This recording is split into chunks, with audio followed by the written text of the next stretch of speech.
Perfect. So, welcome back to the Comeback Crew. Today we have Laura here, who I'm very excited to speak with. We're also kind of neighbors here in Connecticut, which is exciting.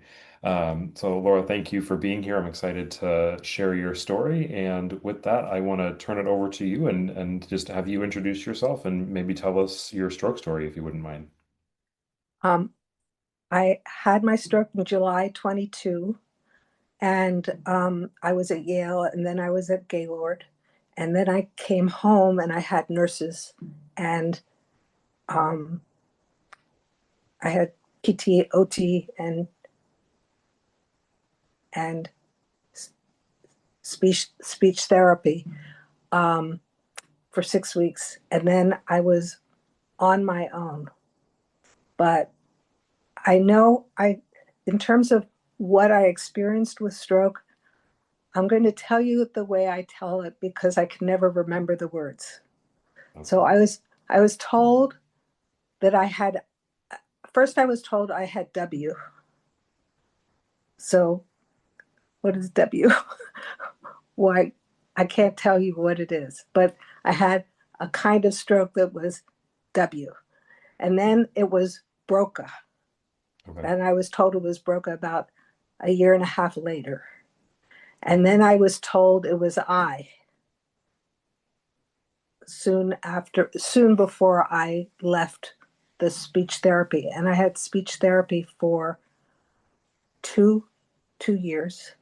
I Okay. was very lucky. Um, a combination of good insurance and a really wonderful SLP who kept telling them every 10 days that I was still improving. So they kept it up. And you haven't even asked me about constant therapy, but I actually can tell you. Please I do. because I just found it on, I looked in my mail when I started it and when I finished it. Mhm. So I started constant therapy before I had speech therapy. Okay.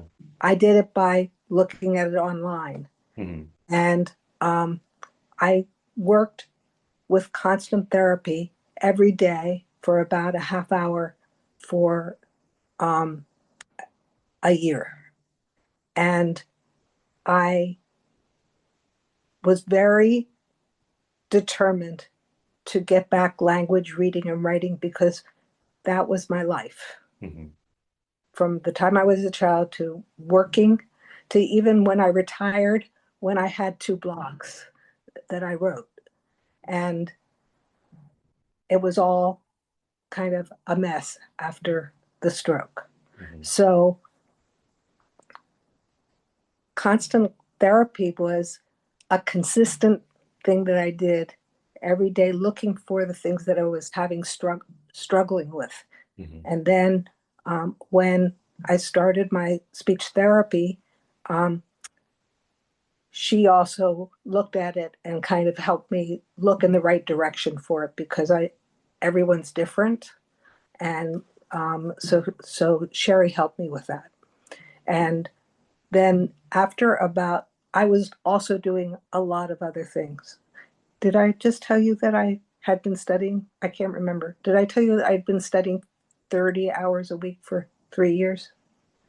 You didn't tell us the numbers, but you told us that you were busy on the program. I was busy. So I basically worked 30 hours a week for 3 years on language, reading, and my brain.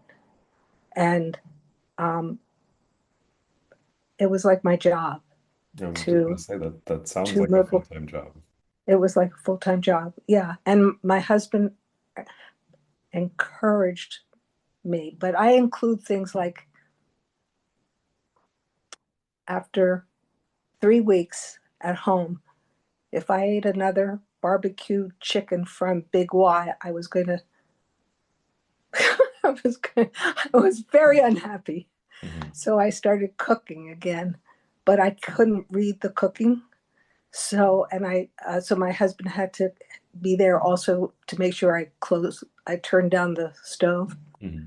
But I consider cooking as one of my jobs because anything, all of those things that use my brain that I did contributed to my, I think, helped me end up with where I am right now, which I think is a significant, fantastic. I'm a very happy person.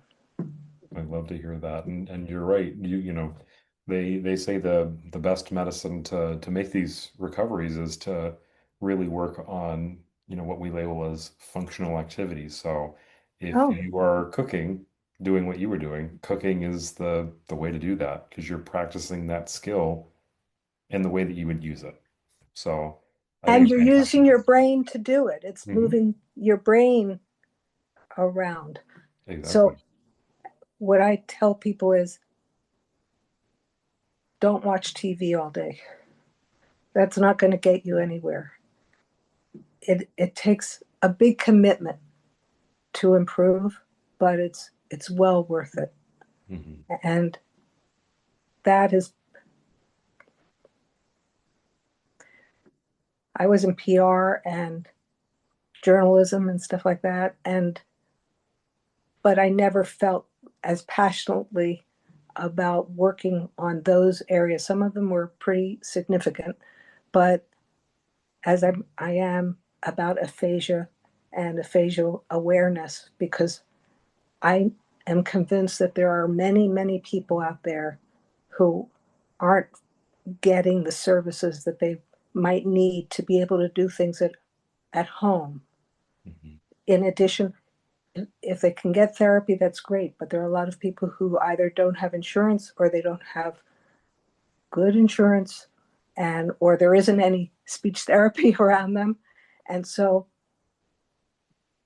my what has been motivating me, particularly for the last year, has been helping people see that there are opportunities at home with or without therapy.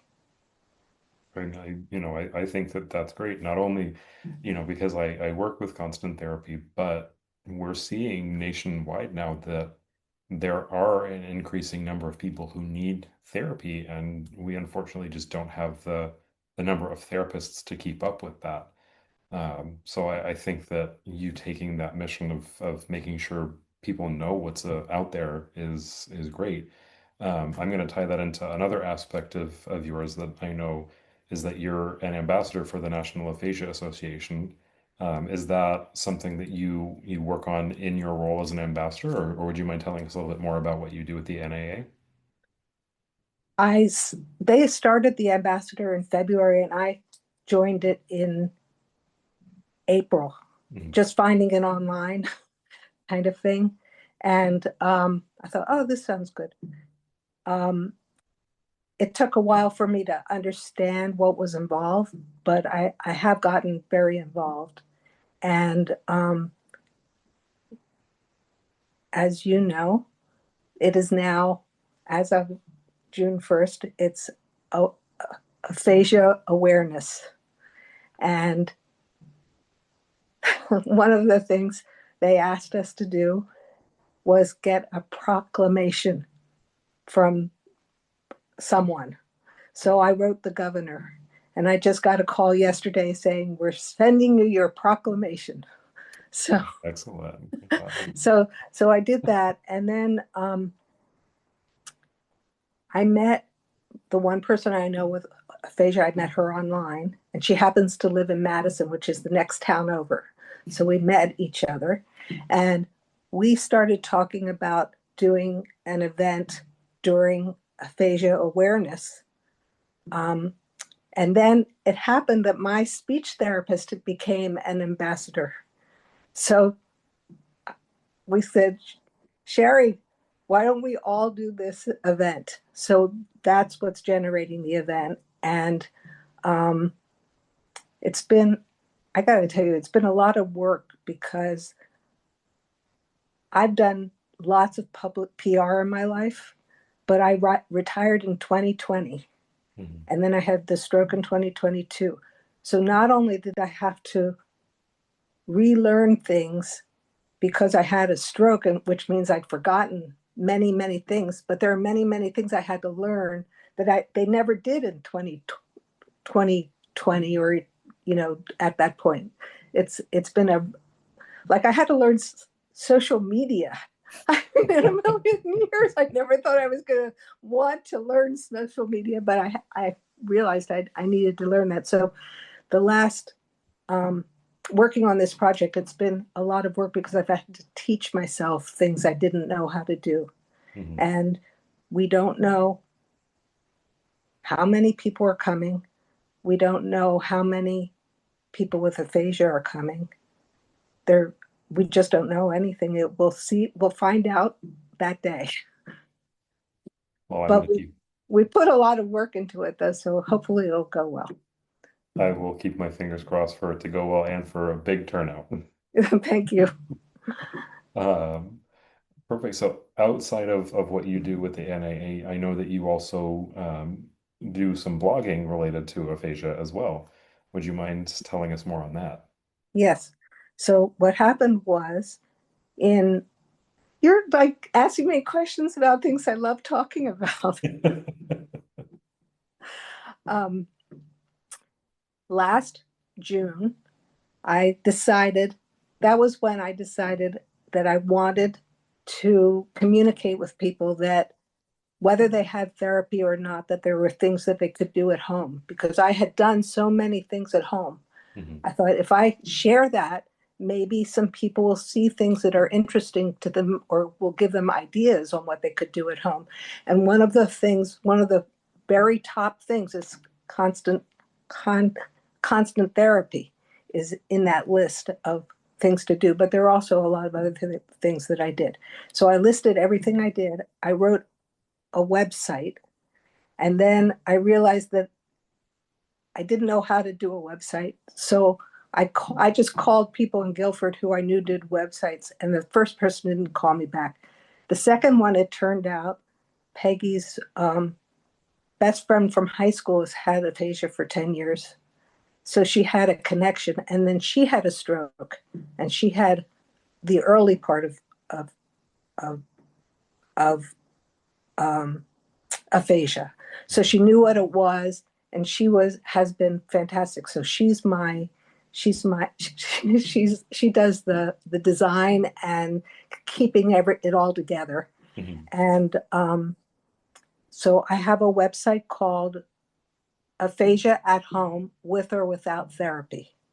But it's basically I'll tell you it's www.aphasiaathome.com. And basically, I have my journal. There's a picture of what my brain looked like when I had the stroke, which I don't know enough about it to know whether that's the part. I don't know any science, Mhm. and when I learn the science, I forget it. So I don't try to pretend I know science. But then I wrote everything I did in language, reading, and the brain. And they told me I was supposed to say cognitive, but I can never remember what that word means. So I use the brain because that's what I think it is. And so the aphasia part is the language and reading, and the brain part is the fact that my brain gets very, I think it's fatigue or Mhm. something. It's something right here that bothers my brain if I do things that are very tense or difficult. Mhm. And so, uh, so that's the website, and there's a lot of material in that. And I give people phone numbers or email addresses so that they can contact them and look into it and think about it, or their caregiver can think about it. And I set it up so that it's in text to speech so Mhm. that they can hear it instead of reading it because I can't read. So I thought that that would help people if they could hear it. And so I did language, reading, and then the brain is things like walking. When I get tense, I walk. Um, and I learned to play the ukulele, which is actually a really great thing to do if you it's You're using the right side of your brain. It doesn't bother your brain at all to work on learning the ukulele. And if you're not very good at it like me, who cares? You're doing the best you can. So that was great. And I even did a little lie. I included a Zoom program for choir where you can do choir, aphasia choir. Hmm. And I thought, oh, that's such a good idea. I'll pretend and list it as one of the things I did, even though I didn't actually do it. But I thought it was a great idea. So what happened was once the website was done, Peggy said, you really should do a blog. And I said, well, I did 2 blogs and then I had the stroke and I haven't been able to read them or see them at all. I don't know whether I could do that. Then I thought, well, I'll try. Well, now I think I'm on my 28th or 29th blog. So and I'm loving writing again. Excellent. So, and it's all about aphasia in some way, but it's kind of an extension view of aphasia. And this month, it's going to be about aphasia awareness. And then in in July and August, I'm going to write blogs about everyday brain, things like walking, um, things that I have done, things like learning to cook, things like that. And then my plan is in the fall, I want to do a series on aphasia and AI because the first the first the first the first 15 blogs I wrote, I did individually, and it Hmm. would take me 5 days, Hmm. 5 full days to write them and to get them and post them. I was learning so many things. Plus, it wasn't like I was a professional writer before. I knew how to write, but Hmm. this was like almost relearning how to write. And then I started, someone suggested I used AI and I started playing around with AI, and that's been really valuable for me. And so I, I'm very curious about AI and how aphasia can be helped by using AI in positive ways. Oh, So I think that's amazing, and it's definitely a hot button topic right it now. certainly is Is AI? it certainly is a So, hot. My husband hates the whole idea of AI, and I disagree with him because it's valuable. It's mhm. truly valuable. And so that's what I'm planning to do. Do you think this is a good plan? This overall plan is a good plan? I love it. It kind of goes back to something that you and I were talking about earlier, where having the diagnosis of aphasia can really be isolating because even though it is a common diagnosis, most people don't hear about it until either they have it or someone they know ends up getting it. And at that point, it's, kind of like you said, you're at home, you're done seeing therapy, or there is no therapy near you. Your doctors, check you for follow-ups, and that's about it. And you're kind of left to your own whim to navigate life. And the unfortunate part is there are so many people out there who have that experience. So I think the fact that you're doing everything that you're doing, you have this plan to share your own experiences in a way that it sounds very accessible to a large group of people. I think that's fantastic. I think that that could definitely do a lot of good for a lot of people. I thank you. I feel that way too. I have no idea what's happening. The world is happening, and I'm doing my thing, and hoping it's connecting, and will if it takes one person, 2 people, that would be a huge thing. I'm going to tell. Can I tell you a little story? Of course. Okay, my father-in-law, Keith's father, had a stroke in 2003. Mhm. and he couldn't speak at all for 7 years. This was a really, he went to MIT. This was a really smart guy. He couldn't speak. He watched TV. He did a little computers. He couldn't speak. He wasn't himself as far as I knew. Someone called me up and said, I met Marshall. You should really go in and talk to him more. There's a lot more happening inside him than people realize. So I got cards and I played gin with him. The, the, Mhm. not the drink.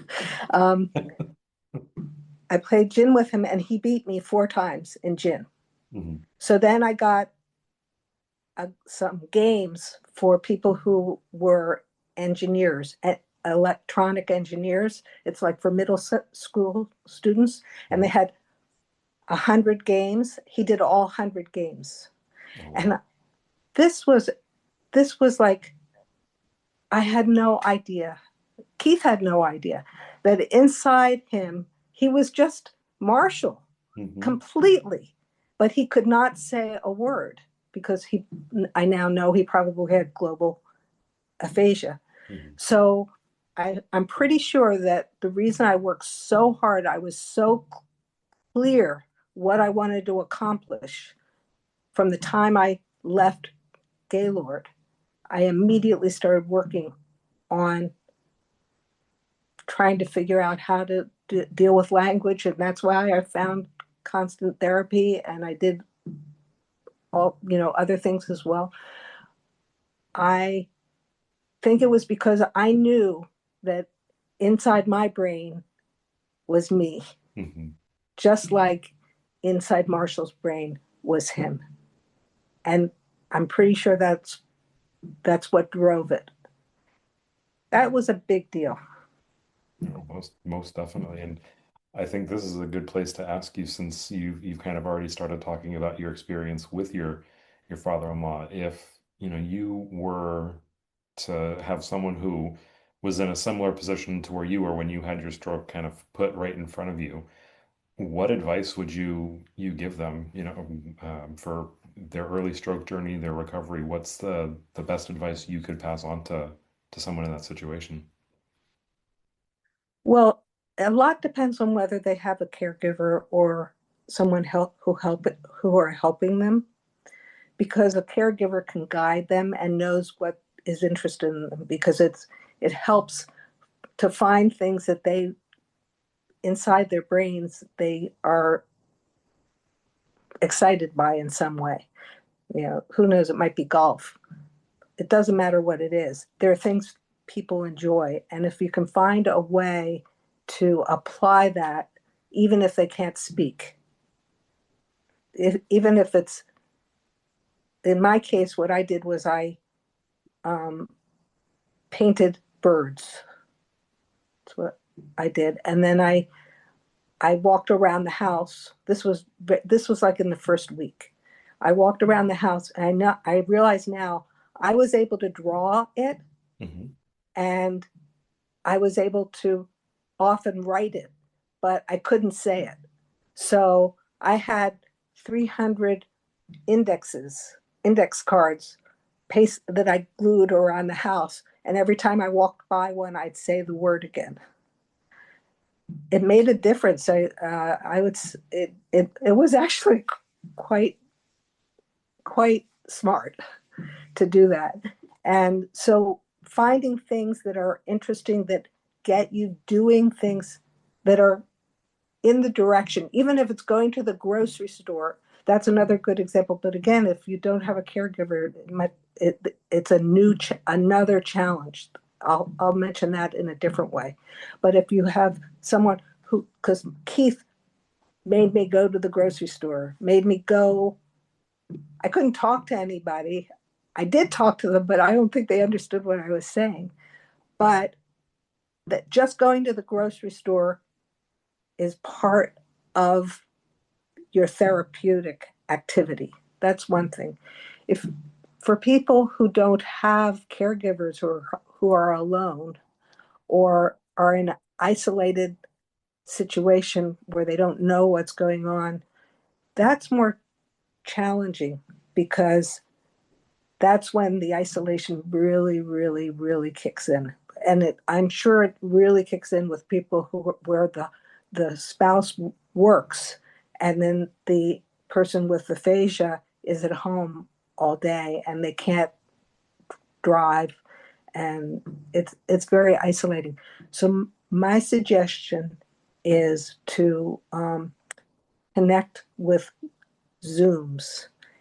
Have Find someone who can help connect with Zooms, like ARC. I forget what's called, aphasia.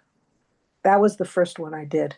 Oh, the Um, Aphasia Recovery Connection. yes, that was the first one I did, and there were people who had very limited language in that group. It also exposed me to what aphasia was, because I only knew what I was. I Mhm. didn't know what other people's aphasia was, and so I became involved in various Zooms at various times doing various things. Um, the other thing is that I don't know about in other parts of the country, but in Connecticut, most of the support groups not are for aphasia. I mean, I know of two. Mhm.